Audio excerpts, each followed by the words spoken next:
Hey, how's it going everyone? Today we're going to talk about a new XP exploit spot that can be found over here at Marduk 4. I will be showing you exactly where this can be found here in just 1 second. When you do arrive, there's going to be Marduk 4 on the bottom left, as well as the various planets nearby. What you can see is Marduk can be found on the bottom right here, as well as most of those points of interest can be found on the left side. Now, as you can see, it's relatively close by, so what we need to do is just locate that on the bottom right. When you have located this planet, you can then travel towards Marduk 4, again, which can be found on the bottom left. There's something tricky about this planet though. When you do decide to orbit around it, and you take a look at everything that's available, you're going to see that it looks like it's completely covered in snow. No, not necessarily. It's not like that, actually. If I were to click on any parts of the map here or the planet, then you're going to see that it says coniferous forest. This is what we want. But if you click on any other parts of the planet there, it's going to pop you up in a frozen biome. Once you're here, you're going to then locate an animal like this, which will be the swarming horsemander. This creature can be found in the coniferous forest, and it's covered in black spots with an orange body. Pretty cool looking creature if you were to ask me. Now, let's say that you have scanned all of the creatures. You now have that 100%. You then want to go over towards your research laboratory. We're going to look for Domestication 1 within the Outpost development.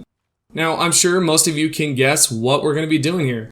The only difference is, this spot is way better because you're able to grab more experience. Now, I am going to be showing you something new that you can do with the animal husbandry, but we'll hold off on that for just now.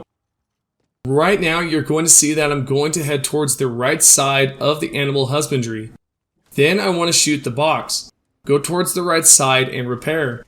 Start shooting away. You're going to see that the XP is pretty high. What's interesting here is that if you are on a very high difficulty, this is not going to make a difference in terms of experience. What I did was I actually paused the game, then went to gameplay and swapped it out and made sure that it was on very easy. I was able to pick up the same amount of experience, and on top of that, everything is one shot at that point because, yeah, it's on very easy. You can grab a bunch of XP this way, and on top of that, you probably do not need to waste as much ammo either. This is just going to provide you with a great source of experience, and you're able to farm it up pretty fast. This is indeed an exploit of some sort because I highly doubt that they wanted you to do this, and we're able to do it. Continuing on, there is something else that you can do. Continuing on, I'm going to then show you another experience spot, but I'm also going to be showing you something new that you can do with the animal husbandry. What you could tell on the left side here is Bannock, and you could find this planet close to the other planets here on the left side as well. But this one is sort of close to the other systems, and it kind of is shaped like an arrow or a triangle, as you can tell right here. And you're just going to travel or jump right over here. Then you want to locate the planet straight ahead. This is going to be Bannock 2. Bannock 2 is exactly what you want. This is an alternative spot if you're not a huge fan of the other one. This one should be easy as well when it comes down to scanning the animals, but you will need to find this smaller one, which is going to be the swarming shardhopper.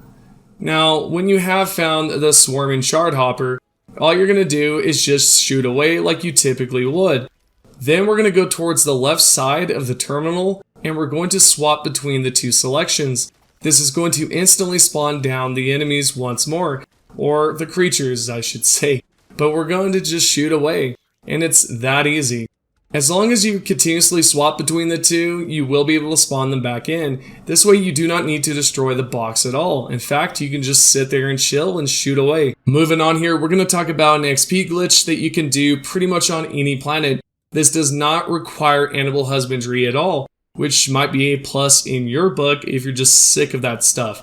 What we can do is spawn on a planet like so, and we also want to create an outpost. Thankfully, we do not need to scan a single thing on the planet. All we need to do is exit outside of the ship and place down that outpost. Once you have placed down the outpost, you then want to locate a bed to place down as well. We want to place down a sleeping bag. You can, of course, use a bed, a normal one, but the only issue there is that when you do use a parallel self, it's not going to spawn over the sleeping bag. In fact, it will probably spawn on the right or possibly behind you. What you're going to do is go in front of the sleeping bag, then spawn down the parallel self. Hit the parallel self once in the kneecap. Yes, arrow in the knee, ha ha ha. And then go down below here and then just sleep away. And then when you do sleep, you're going to see 55 experience. You can rinse and repeat this as much as you like. It's not as effective as the animal husbandry method, but it's an alternative one if you're just struggling to get that method working. Continuing on here, we're going to talk about the last method. This one is just a normal farming method. What you can do is you can place down a crafting station. You want to place down an industrial crafting station because what's going to happen here is we're going to just craft a bunch of items. There's two that I would probably aim for, and that's going to be the magnetic, and it's also going to be the structural material. Both of these are great because they only require one item. And then you want to locate a planet that does require you to pick up those items in order to craft that item. So for example, adaptive frame is probably what I was thinking. And what you can see here is it's 1 out of 1. So aluminum, and there's another one there. And if we take a look at the magnet here, it's 1 cobalt and 1 nickel. If you find a planet that does have these materials, you can place down a camp and pretty much connect everything so that you're just taking out a bunch of resources out of the planet and filling it up in your storage bin. From there, you can craft a bunch of items and you can just do this as much as you like to grab XP. Now, when it comes down to it, what's the best experience method? What's the best way to acquire XP so that you can just boost up all the way and just not have to worry about it? What I would suggest is either using the animal husbandry method or possibly the method where we just place down a sleeping bag and we shoot the parallel self. The reason why I recommend this more over the other methods such as crafting a bunch of stuff is because, well, that costs material, and sure, you do have the ability to just grab all the resources from the planet and then start crafting away. That's great. That's a great method, but for me, I personally like to just chill in one spot and use my ammo because I can grab a bunch of ammo easily, and it's quite fast to spawn down a bunch of these creatures in order to really grab a bunch of XP. This is what I personally feel is the best XP glitch or exploit that you could possibly do. If you want to check out some of my other glitch videos, I definitely recommend it because those still work. That is until a new patch comes out. Possibly tomorrow, possibly next week. Who knows? I will update you guys when that is possible. So with that being said, thank you guys so much for the support. If you have any questions about today's video, comment down below. I will be replying back within the first hour or two. With that being said, thank you all, and I'll see you all in the next video.